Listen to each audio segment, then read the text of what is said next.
Kadapa TDP MLA Madhavi Reddy ఆమె భర్త polit bureau సభ్యుడు శ్రీనివాస్ రెడ్డికి వ్యతిరేకంగా తెలుగుదేశం పార్టీలో మరో వర్గం రోడ్డెక్కింది. దేవుని కడప వెంకటేశ్వర స్వామి గుడిలో వినతి పత్రం ఇచ్చి మాధవిరెడ్డికి ఆమె భర్త శ్రీనివాస్ రెడ్డికి మంచి బుద్ధిని ప్రసాదించాల్సిందిగా వెంకటేశ్వర స్వామిని తెలుగుదేశం పార్టీ నాయకులు కోరారు, వేడుకున్నారు. గత కొద్ది రోజులుగా తెలుగుదేశం పార్టీలో ఇక్కడ తీవ్రమైన రచన నడుస్తోంది.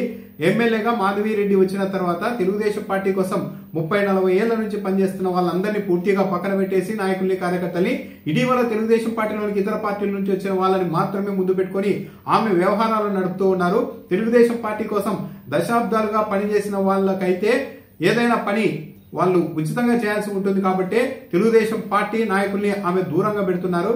ఇతర పార్టీల నుండి వచ్చిన నాయకులకి ఎక్కువ ప్రయారిటీ ఇస్తూ తన సొంత ప్రయోజనాలను ఎమ్మెల్యే చూసుకుంటూ ఉన్నారని కూడా తిరుగుబాటు చేసిన ఈ నాయకులు, కార్యకర్తలు తీవ్రంగా ఆరోపిస్తున్నారు. తమ 30-40 ఏళ్ల నుండి తెలుగుదేశం పార్టీ కోసం ఇక్కడ పనిచేస్తున్నాం కానీ ఎమ్మెల్యే మాధవిరెడ్డి లాంటి మనిషిని తాము ఇంతవరకు చూడలేదని మహిళా నాయకులు అక్కడ మీడియా ముందే ఆరోపిస్తూ ఉన్నారు. నారా లోకేష్, చంద్రబాబు నాయుడు కూడా పట్టించుకోవడం లేదు. ఎన్టీఆర్ ఆశయాలకు విరుద్ధంగా చంద్రబాబు నాయుడు, నారా లోకేష్ పార్టీని నడుపుతూ ఉన్నట్టుగా ఉందని కూడా వాళ్ళు ఆరోపిస్తూ ఉన్నారు. ఎమ్మెల్యే భర్త ఎవరు వెళ్ళినా సరే తెలుగుదేశం పార్టీ కార్యకర్తలు, నాయకులు వెళ్తే మీరు పలానా వ్యక్తి వర్గం, మీరు పుత్తా నరసింహారెడ్డి వర్గం కాబట్టి మీరు ఇక్కడికి రావాల్సిన పని లేదు, మీకు పనులు చేయము అంటూ రకరకాలుగా గ్రూప్ రాజకీయాన్ని ప్రోత్సహిస్తూ గ్రూపుల ముద్ర వేస్తూ పార్టీ కార్యకర్తల మీద, నాయకుల మీద ఆమె అన్యాయం చేస్తూ ఉన్నారు. మేము మొన్న ఎన్నికల్లో గ్రూపులు గీపులు అన్ని పక్కన పెట్టి మాధవిరెడ్డి గెలుపు కోసం పనిచేస్తే ఇప్పుడు ఆమె తీరా గెలిచి ఎమ్మెల్యే అయిన తర్వాత మాత్రం తమ మీద లేనిపోయి ముద్రలు వేసి దూరంగా పెడుతున్నారు, తీవ్ర అన్యాయానికి గురి చేస్తూ ఉన్నారు.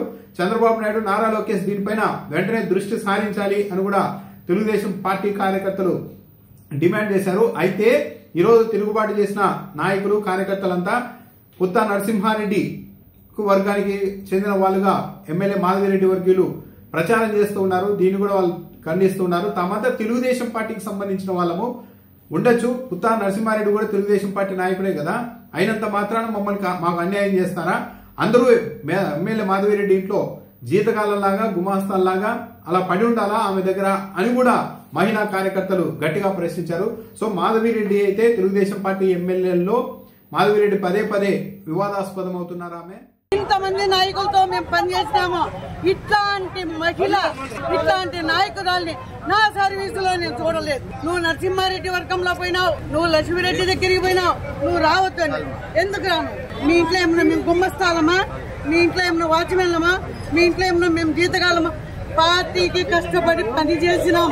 కావాలని ఆయన ఆశయాన్ని మీరు దొంగలో తురుస్తున్నారు. మన ఎన్టీ రామారావు గారు కార్యకర్తలు, నాయకులుగా ఎదిగినప్పుడే రాజకీయంగా బలపడతారని మాటిచ్చినాడు.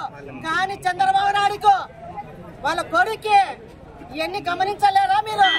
మీరు కోట్లు తీసుకొని మీరు లేదు మాకు అన్యాయం జరుగుతుంది మేము అంటున్నారు. వాళ్ళే అంటారు.